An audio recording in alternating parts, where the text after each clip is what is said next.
Hey guys, my name is Bryce, and today I'm going to be doing a revision video of the new 2016 Quake Beast.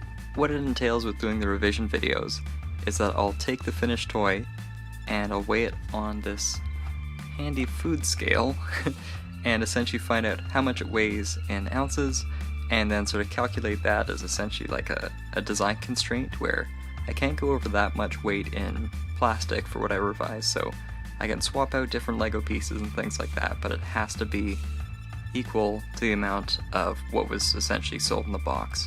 Okay, so it's at 0. And looks like the Quake Beast weighs 4.7. Considering how light this creature is on its feet, it'll be very interesting to see what I can actually change, and also while making sure that I can actually keep the incredible punching feature and things like that. So it'll be tricky, but it'll also be very interesting. Anyway, here's what I came up with. So here we have my mock of my Quake Beast, and before I go into details, again, let's go and weigh it and see if it's met the criteria here.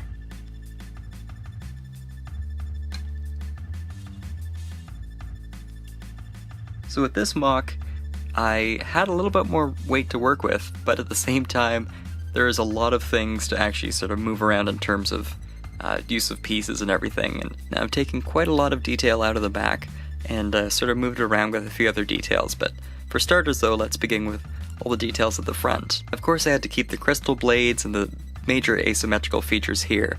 The chest piece is missing, and that's actually due to a flexibility issue for the neck. I was conflicted about having it taken off, aside from even just keeping within the budget which I instilled myself, and it could certainly accommodate for fitting back on, just a little less room for movement and everything.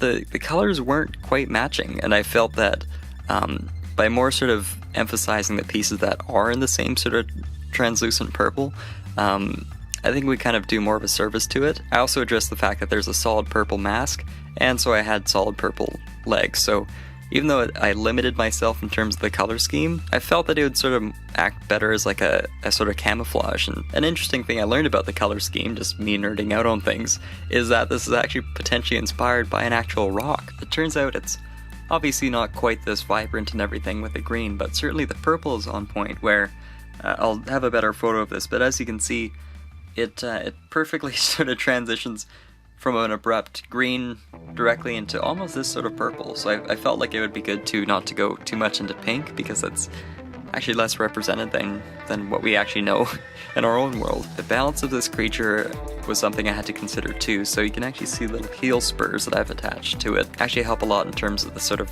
back swing. I find that actually offers like a lot more posability to the potential of what you could do for just playing around, or if you want to do any videos or something like that.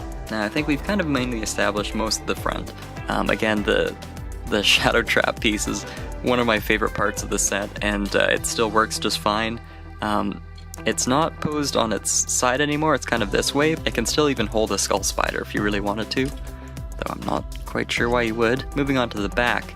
Now this is where I find my shortcomings are really shining right now, because as much as I've been able to reduce the amount of material needed for having this back mechanism work, it's just gears and greebling and all these axles visible and everything, and it really sort of shows how much weight goes into all the other materials, and the way I sort of managed all that stuff was because the back kind of came as a sacrifice. Now, as you may also see, the mechanism is different. So what ends up happening is that you actually activate the lever going down and then to the front. The reason why I ended up doing this sort of design is that by having this ball and socket joint stem from a way downward as opposed to horizontally, that actually means that you can actually extend with way more range of motion horizontally anyway. I mean, the main thing is the fact that this is an attack that is a right hook, so it's going in this direction as it is. And my idea behind this was by actually offering more reach for actually leaving less material, so you can actually pose it to have the fist go as far as possible this way before it actually sort of bumps into the chest and sort of even helps spring back a little bit. You can actually get a huge sweep from the variety of poses, but also by not being able to go this far back, which is stopped only by the handle intentionally, that means that the arm doesn't go too far back, and this can always be freestanding without worrying about it tipping too much. Of course, with the heels and everything, that has also helped. Nevertheless, though, it means that this design that I did for the arm won't actually have him tipping forward without too much effort being made to do that. And moving on to the last sort of detail that I incorporated, aside from still being able to pose these blades around, is the fact that the jaw can move.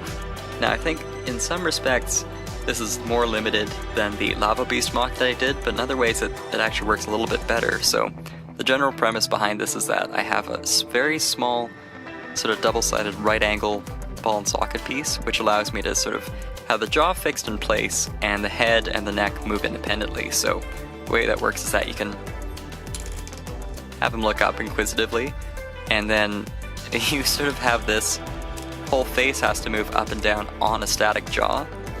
Now, in actually manipulating it in person is a little weird and does take some getting used to. However, on the bright side though, it means that you can have this massive jaw, which even sort of suggests a wider face, but still actually be able to pose everything. I mean, do I wish that I could actually add even more detail in the Crystal Beast? Of course I do, but that'll be in a follow-up video that I'll have where I just sort of remove all the rules, but this is what I've got in a pretty manageable plastic budget, and even so I think I'm pretty happy with how much of a knockout this guy turned out to be. And on that cheesy note, I think it's time for me to go. So next time you see me, I'll be doing a video about my mock of Bruiser. Until then, thanks for watching, and I'll see you next time.